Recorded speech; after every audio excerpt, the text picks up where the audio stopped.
exemplo, aqui o Oswaldo Carvalho, que é presidente do Sindicato das Farmácias do Estado do Piauí. Nós já vamos conversar com ele a respeito dessa determinação da Anvisa de que agora só se pode vender antibiótico nas farmácias com uma receita médica com validade de 10 dias e ainda com a identificação do comprador e uma total identificação do médico que está requisitando o antibiótico. Realmente fecha o cerco contra aquela compra, né, aleatória de antibiótico nas farmácias. Vamos ver então a reportagem. A Anvisa determina que antibióticos só poderão ser comercializados mediante a apresentação de suas receitas. Me mostra, por favor.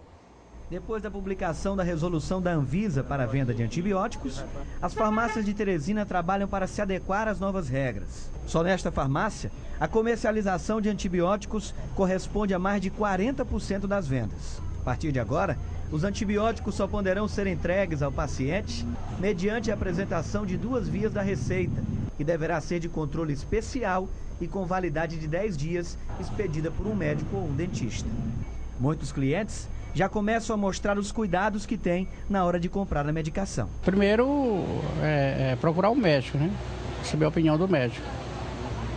Depois, ir à farmácia comprar com a receita do médico. Mas para este farmacêutico, a medida deve prejudicar a população mais carente, que na maioria dos casos tem dificuldades para ter acesso ao atendimento médico. O SUS é um problema, o cara morre antes de chegar no posto de atendimento.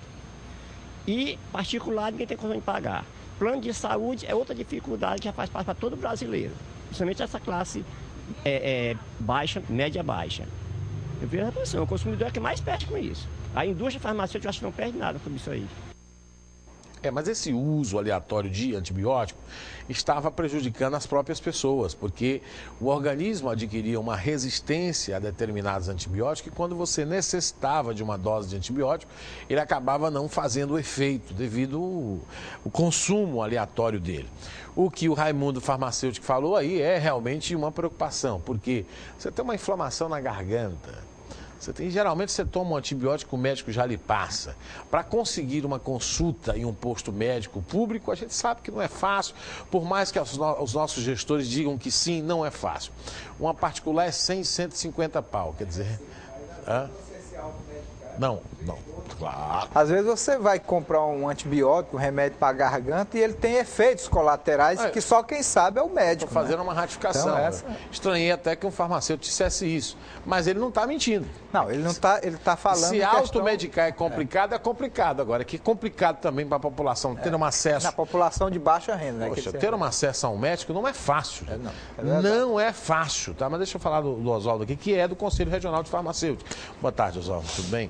Como é que o Conselho recebeu essa determinação aí, Oswaldo? Na verdade, o Conselho Regional de Farmácia e o nosso Conselho Federal de Farmácia, ele vê a medida como algo necessário. Claro. É claro que aí tem os prós, os contras, há muita coisa que se corrigir no sistema de saúde, mas a gente diria que já chegou com atraso, ou seja, muitos antibióticos já perderam a sua eficácia diante de alguns micro-organismos, né? E, na verdade, pessoas chegam a morrer nos hospitais por infecção hospitalar. É claro que, além do antibiótico, tem outras medidas que se tem que tomar para a infecção hospitalar, como por exemplo. Essa exigência começa a valer a partir de agora, Oswaldo, essa identificação, por exemplo. O cliente vai ter que se identificar. Agora, o médico, me parece, eu estava vendo hoje pela manhã nos canais nacionais, tem que ter a identificação do médico completa, não só o registro dele do Conselho Regional, mas uma identificação completa do médico. E, às vezes, o médico, naquela correria, pode não fazer. E isso pode criar problema para o farmacêutico? Olha, na verdade, a exigência é receita em 2 vias, que a gente chama de carbonada. Uma fica na farmácia, onde o farmacêutico carimba e assina que o paciente leva para casa, não é isso? E tem que vir a identificação do paciente e do médico, porque isso vai para o sistema de controle da Anvisa, que esses medicamentos, na prática, eles passam a ser controlados, como são aqueles de tarja preta ou tarja vermelha, que diz que só pode ser vendido com a retenção de receita. Então, independente de pressa ou não, a farmácia ela só poderá entregar o medicamento ao paciente, dispensar o medicamento com a devida identificação do paciente e do médico. Do médico também vai ter que ter identificado. Por falar nisso, começa uma exigência como essa, E aí começa aquela pergunta, quando é que nós vamos ter pelo menos um farmacêutico em cada farmácia do estado do Piauí, Oswaldo? Olha, nós temos nós começamos essa nossa nova gestão agora em janeiro, temos tido um trabalho no sentido dos farmacêuticos estarem nas farmácias. Porque nas redes a gente sempre tem, agora nessas grandes redes, agora nas pequenas farmácias a gente não observa isso. Na verdade, nós temos historicamente no Piauí uma resistência grande dos comerciantes em ter o farmacêutico nas farmácias. É claro que são vários os problemas, cada um tem a sua opinião, mas na verdade há historicamente no Piauí a resistência dos proprietários de ter o farmacêutico. Só que isso é algo que com a Anvisa, com a mudança da legislação, praticamente hoje é difícil não ter um farmacêutico. Porque primeiro, o que não tem farmacêutico de jeito nenhum, não tem a documentação da Anvisa, não compra na distribuidora, ou seja, tanto a Anvisa como os conselhos, os ministérios públicos têm trabalhado no sentido. E nós esperamos que em pouco tempo, a partir de 2011, as faculdades particulares passam a liberar mais profissionais farmacêuticos, então nós vão ter aí várias opções. Nós temos problema de mão de obra, por exemplo, se nós fôssemos adotar hoje as farmácias e drogarias do Piauí, se fossem resolver adotar, se viesse uma exigência, porque existe a exigência. Existe a exigência. Mas geralmente a turma não cumpre, mas se todos tivessem que cumprir, e tem que cumprir, né, nós teríamos profissionais necessários, número de profissionais para cobrir o mercado? Nós temos, e não só temos o número de profissional, como a gente registra também que no Piauí há um número exagerado de farmácias e drogarias. É verdade. Ou seja, a Organização Mundial de Saúde recomenda que a cada 8.000 habitantes você tenha um estabelecimento. Aqui no Piauí chega a 2.000 habitantes, um por 2.000, por 3.000. Então, a questão também é outra, ou seja, há estabelecimentos demais. Então, com isso, faz com que as farmácias sejam pequenas e não adquiram as condições de ser um estabelecimento de saúde que realmente ofereça serviço de saúde para a população. Oswaldo, há uma regulamentação, já que você fala em números excessivos de farmácia. Por exemplo, eu lembro quando eu era vereador, tinha uma regulamentação para postos de gasolina, né? Uma distância determinada. Para a farmácia não há isso. Não há. Porque a farmácia estão uma batendo nas outras, viu? Então, uma batendo nas outras, então é algo que o município, cada município no seu código de postura, ou o Estado, sei lá, a Assembleia ou a Câmara de cada município deveria estabelecer. É para ter essa normatização de distância de uma para outra. É a mesma coisa de que não seria possível ter um hospital em cima do outro, um consultório em cima do outro. A farmácia é a mesma coisa. A farmácia é similar ao consultório médico, ao consultório odontológico. Mas não é a lei do mercado, a lei da oferta? Tem a lei do mercado, mas é por isso que alguns proprietários de farmácia dizem: por que a farmácia tem tanta taxa, tanta obrigação?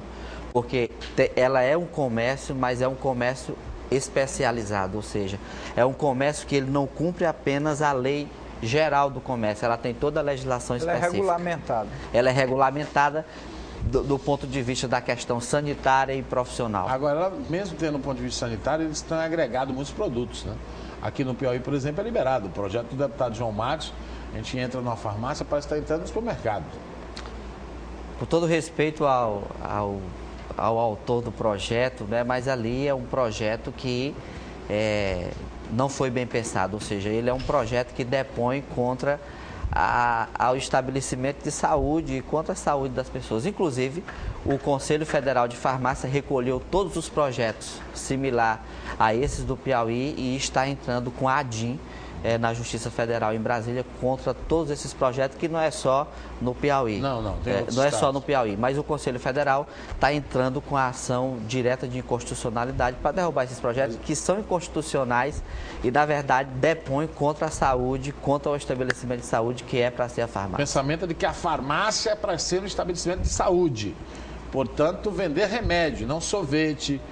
O cara entra lá, compra refrigerante, sorvete, sandália, muita coisa assim, que não tem relação direta com a saúde. É verdade. Lá é para vender medicamentos, cosméticos, perfumes e algum utensílio que seja para higiene pessoal das pessoas. Quem é que vai fiscalizar a obrigatoriedade da apresentação da receita nas farmácias? as vigilâncias sanitárias. Então, a Gevisa no município de Teresina, cada município que tiver sua vigilância sanitária, a vigilância sanitária estadual, e nós do Conselho Regional de Farmácia fiscalizamos se a empresa é regularizada no conselho e se tem profissional farmacêutico. Tem pessoal para isso? Bem, no Conselho nós temos a nossa fiscalização, ela é anual, há toda a programação anual. E as vigilâncias sanitárias, Teresina eu conheço bem, ela tem sim pessoal suficiente para fazer. É só querer, basta querer. Vamos ao povo então, Oswaldo. As faculdades deveriam oferecer mais cursos mais vagas para o curso de farmacêutico. Reclama aqui a Delane. Na verdade, nós só tínhamos a Universidade Federal, mas agora nós temos a FAES Floriano, FACID, SET, Faculdade de Santo Agostinho, ou seja, nós já temos 5 cursos de farmácia no estado do Piauí, que no nosso ponto de vista já é suficiente. O problema é que a primeira libera a sua turma só agora na metade de 2011. A partir daí, com a Federal e todas as outras faculdades entrando, então vai chegar ao ponto, na verdade, que chega ao ponto de saturação de profissional. Boa tarde, Silas. Quem vai ganhar com isso? O povo ou os laboratórios? O Alan Brito de Timon. Na verdade, quem vai ganhar e é para ganhar é o povo. E primeiro nós, como povo que somos também, precisamos entender, ou seja, o uso de antibióticos de forma errada faz com que eles percam a eficácia e quando se precisa, se vai continuar com a infecção. E existe casos como esse da KPC, que não só é a superbactéria, que a imprensa batizou com esse nome, né? Mas tem, por exemplo, pseudomonas e muitas outras que são altamente resistentes e são infecções difíceis de se debelar. Farmácia é um estabelecimento de saúde, não um simples ponto de comércio. Os políticos precisam aperfeiçoar as leis, como na Europa ou em vizinhos estados piauienses. Diz aqui o Orlando, que diz que a farmácia é uma concessão pública também. Olha aí, Orlando veio dele, né, mostrando, é claro que os países ricos há uma organização, tem país que só pode ter farmácia quem é farmacêutico. Morreu o farmacêutico, se não tiver herdeiro, vende. Então, porque já há uma cultura e um aprendizado. E a nossa faculdade de farmácia do Brasil é do tempo de Dom João. Então, no Brasil, porque é difícil de se imprimir as normas, as regras, o próprio costume, né? Mas não há dúvida de que a farmácia é estabelecimento de saúde, a RDC 44 da Anvisa traz esse caráter, exceto que ainda tem liminar com relação à venda de produtos estranhos, só esse ponto que ainda se questiona, e há o projeto de lei na Câmara para transformar a RDC 44 em lei na Câmara Federal. Aí sim, ele resgata o caráter de saúde da farmácia. Ou seja, além de medicamento, ela vai fazer serviço de injeção, de aerosol, de medição de pressão, de glicemia capilar para diabético. Ou seja, vai trazer realmente essa característica. O melhor médico do Piauí foi o Seu Bem. Você conhece? Na verdade, assim, temos um respeito muito grande pelo Seu Bem. Ele não era médico e nem farmacêutico de formação, mas tinha a vivência prática da farmácia. E, assim, que hoje já exige uma melhor vivência, um conhecimento científico, né? Aquele tempo, tudo bem, a gente aperfeiçoava, tinha um conhecimento empírico, tudo, aquela prática, mas hoje já há uma exigência de um a ciência progrediu muito, né? Ou seja, em todas as áreas da vida e na área da saúde em si. E hoje, cada dia se produz mais conhecimento, né? E tudo é comprovado mesmo. Oswaldo, eu aprovo essa medida, mas é preciso adotar também uma meta para termos mais chance da gente ter uma consulta sem tanta burocracia no SUS. Era o que nós discutimos aqui. Né? Olha, aqui eu vou trazer até um assunto polêmico. Por exemplo, nós temos a prescrição no Brasil só com médico, dentista e médico veterinário. É verdade. Ok? Então, é claro que no caso humano da saúde bucal ou da saúde do corpo todo, o médico e o dentista, há uma dificuldade no acesso. Então, é algo para os gestores públicos, os planos de saúde e toda a sociedade discutir. Né? Ou seja, não é porque você tem falha em um ponto que você não vai resolver outras questões. Então, é como se dissesse, olha, está tudo esculhambado, vamos deixar tudo esculhambado. Não, vamos melhorando, não é? E, inclusive, existem países de que, por exemplo, os agravos menores, como foi que a Inglaterra, Vamos comparar sim o Brasil com a Inglaterra. Por que não comparar? Como foi que a Inglaterra resolveu o gargalo de atendimento da sua população? Ela formou e liberou por lei que os farmacêuticos nos agravos menores atendesse e prescrevesse. Consultasse. E para isso tinha que ter, além da formação, os 2 anos de farmacologia clínica. Então aí agravos poderia... menores, né? Agravos menores. Ou seja, não seria tudo, digamos. A lei deles diz isso. Determina algumas. Determina o que eles podem trabalhar. E existe países como o Canadá, que além do farmacêutico, há algumas coisas que outros profissionais também prescrevem. O problema aqui é esse. Seu bem, o cara chegar lá, seu bem, eu tenho isso. Ele só fazia, você vai tomar isso e o pior é que o cara vai ficar bom mesmo. Digamos, há um sistema que precisa se abrir, de um jeito ou de outro, se não com um profissional, mas tem que se conversar isso, né? Ou seja, modelos que dão certo em outros países, por que não trazer para cá? Ou então, abrir mesmo o acesso, né? Como Cuba. Cuba não é país rico, coisa nenhuma, mas tem um atendimento médico, farmacêutico, de enfermagem, nota 10. Né? O senhor defendendo apenas os farmacêuticos só está defendendo o desemprego, senhor Oswaldo, porque os donos de pequenas farmácias não têm dinheiro para pagar um farmacêutico. Olha, esse argumento de desemprego, de que vai causar caos social, não se justifica diante da morte de pessoas. Uma pessoa que morre é um prejuízo grande. Quanto mais dezenas de pessoas que morrem todos os dias nesse país por infecção que não se consegue tratar. Lembrando que em 2007 morreram 38 mil pessoas por intoxicação por medicamentos, a própria Associação Brasileira da Indústria Farmacêutica. Lembrando que vários jovens são drogados por mau uso de medicamentos nesse país. Então, tem os dois lados. Né? E não é uma medida dessa que vai trazer desemprego, até porque um estabelecimento farmacêutico que não tem as condições devidas de ser um estabelecimento de saúde, infelizmente não tem como subsistir. É a mesma coisa de eu chegar num dentista e ele ter lá um alicate elétrico ou uma torqueza de pedreiro para trabalhar. Não pode, ele tem que ter os equipamentos para o dentista. Do mesmo jeito, a farmácia tem que ter as condições do atendimento do ponto de vista da saúde do medicamento. Uma farmácia para cada 8 mil habitantes, diz aqui o telespectador que não se identifica. Então, o senhor deveria dar exemplo e fechar a sua farmácia. Não sei o que ele quis dizer. Primeiro, eu não tenho nenhuma farmácia, né? Eu não tenho farmácia, eu sou farmacêutico. Eu não tenho farmácia. E segundo, não podemos deixar de dizer que há estabelecimento demais no Piauí. E isso é um dos problemas que impossibilita a organização do setor. Tire uma dúvida, o farmacêutico formado de formação pode ou não receitar? Não, né? É o que eu estou dizendo, a prescrição ela está liberada para o dentista na área da saúde oral, né? O médico em todas as outras, o médico veterinário na sua área, é o que existe no Brasil. Agora, o que é privativo de farmacêutico, é por isso que toda farmácia tem que ter farmacêutico, tem que ter registro no conselho, é da época de Juscelino, né? Foi Juscelino que criou essa lei do Conselho de Farmácia e da Medicina.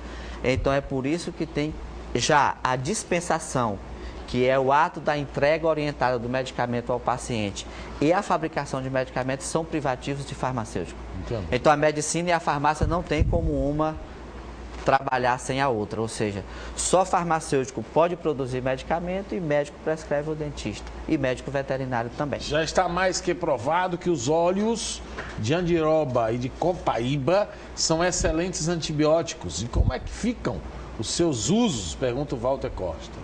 Olha, o governo federal, ele publicou agora uma política de fitoterápico, no caso aí ele já tratou de um medicamento de origem vegetal, que realmente o Brasil tem um potencial grande, e o governo tem incentivado e está abrindo para que se registre e se comercialize esses medicamentos. Lembrando que um fitoterápico, como ele está dizendo aí, a andiroba e outros que têm efeito, não é usando de qualquer maneira que ele vai ter resultado. É aí onde está a ciência e o estudar. Não é de qualquer forma que ele vai ter resultado. E com relação às farmácias de manipulação, elas se inserem nessa regulamentação? A farmácia de manipulação ela tem a sua regulamentação própria pela Anvisa, inclusive ela tem toda a sua obrigação de ter controle de qualidade de matéria-prima, e ter o farmacêutico, de água, e além do farmacêutico produzindo o medicamento, tem que ter o farmacêutico no atendimento também. Verdade, né? Que muitas não têm, né? Muitos não têm, é verdade. Tá certo. Muito obrigado. Eu é que agradeço. Presença, tá? Obrigado. Aí discutimos o assunto, participou o telespectador. Deixa eu falar da Canadá.